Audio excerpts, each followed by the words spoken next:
Madison Porter pedaled her secondhand bike through downtown traffic, already 10 minutes late for her second job. The morning shift at the bakery had run over, and now she had 30 minutes to get across town to the cafe where she waitressed evenings. At 26, she perfected the art of racing between jobs, her blonde hair flying behind her as she navigated the busy streets. She didn't see the man stepping off the curb until it was too late.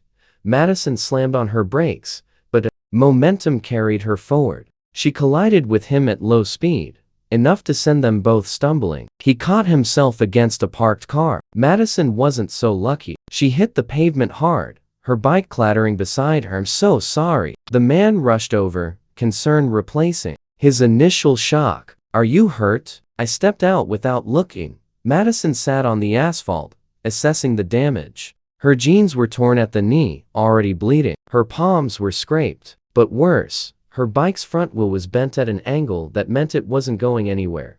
"No, it's my fault," Madison said, fighting back tears of frustration. "I was going too fast. I'm just late, and I wasn't paying attention." The man crouched beside her, his expensive navy suit incongruous against the dirty street. He was probably late 30s, with dark hair and sharp features that suggested he was someone important. Someone who definitely didn't usually end up sitting on city streets. "Let me help you up," he said, extending his hand. Madison took it, wincing as she put weight on her scraped knee. The man steadied her, his grip firm and reassuring. "You're bleeding. We should get that cleaned up. There's a pharmacy right there." "I don't have time. I'm already late for work." Madison looked at her ruined bike with despair. "I need to call my boss, explain why I won't make it." "Again, Ben?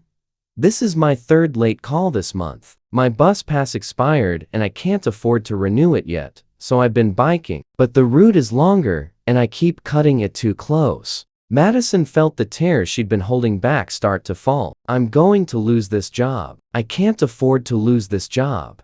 The man looked at her with unexpected empathy. "Where do you work?" "The Riverside Cafe. 20 blocks from here." He checked his watch, then made a decision. "My car is right there. I'll drive you. You'll make it on time." Madison stared at him. "You don't have to do that. You're already late for wherever you were going. A meeting can wait. Come on."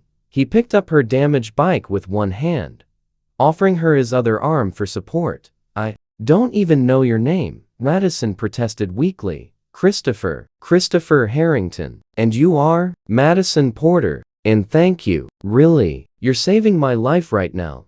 Christopher's car was a sleek black sedan that probably cost more than Madison made in a year. He loaded her bike in the trunk while she settled gingerly into the passenger seat, trying not to bleed on the expensive leather as they drove.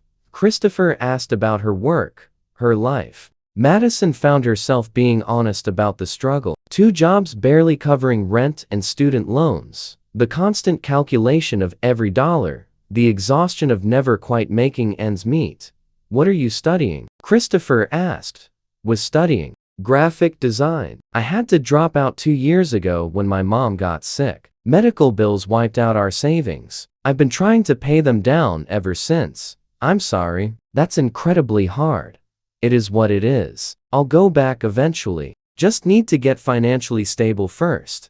They arrived at the cafe with 3 minutes to spare. Madison grabbed her work apron from her bag. "Thank you, Christopher. Seriously, you didn't have to help me, but you did. I won't forget it." Christopher pulled out his business card. "Call me about your bike. I'd like to help replace it since the accident was partially my fault." Madison looked at the card, hesitated, pride warring with necessity. "I can't accept expensive gifts from strangers." "Then don't think of it as a gift. Think of it as taking responsibility for my part in the accident." He smiled. "Besides, we're not strangers anymore. We're friends who collided on a Tuesday morning." Despite herself, Madison laughed. "Okay, thank you. I'll call you." She did call, 3 days later, expecting to arrange picking up a basic replacement bike. Instead, Christopher invited her to lunch to discuss it. Lunch turned into a conversation that stretched 3 hours. He was charming, genuinely interested in her life, and surprisingly down to earth for someone worth millions. Why are you being so nice to me? Madison finally asked. You replaced my bike. You bought me lunch. I'm nobody special. You're wrong about that, Christopher said seriously. Do you know what I saw when we collided? Someone working 2 jobs. Putting family first. Staying positive despite everything. Someone who apologized even though I was the one who stepped into traffic. That's special. For the next weeks, they met regularly. Coffee between Madison's shifts, walks in the park. On her rare days off, Christopher showed her parts of the city she'd never explored, always respectful of her limited time and energy. Madison's friends warned her he'd eventually want something, that rich men didn't pursue working-class women without expectations. But Christopher never pressured her, never made her feel less than equal despite their vastly different circumstances. 3 months after their collision, Christopher showed up at the cafe near closing time. I have a proposition, he said. And? Contract work, 6 months, very good pay. I thought of you immediately, Christopher. I haven't done design work in 2 years. My skills are rusty. Your portfolio says otherwise. I looked it up online. You're talented, Madison. You deserve a chance to use that talent. This feels like charity. It's not. I showed your work to my creative director without telling her anything about you. She was impressed. Said you had exactly the fresh perspective we need. This is based on merit, not on our friendship. Madison felt hope and suspicion battling. If I mess this up, I don't want it to ruin what we have. It won't. Business and personal are separate. But Madison, you can't work 2 minimum wage jobs forever. Let me give you a chance to do what you're actually passionate about. She took the job. It was terrifying and exhilarating. Her designs exceeded expectations, earning praise from the team who had no idea she was dating the CEO. The contract led to a full-time position with benefits that finally gave her financial stability. A year after their collision, Christopher and Madison sat at the same spot where they'd crashed into each other. Remember when we met here? Christopher asked, taking her hand.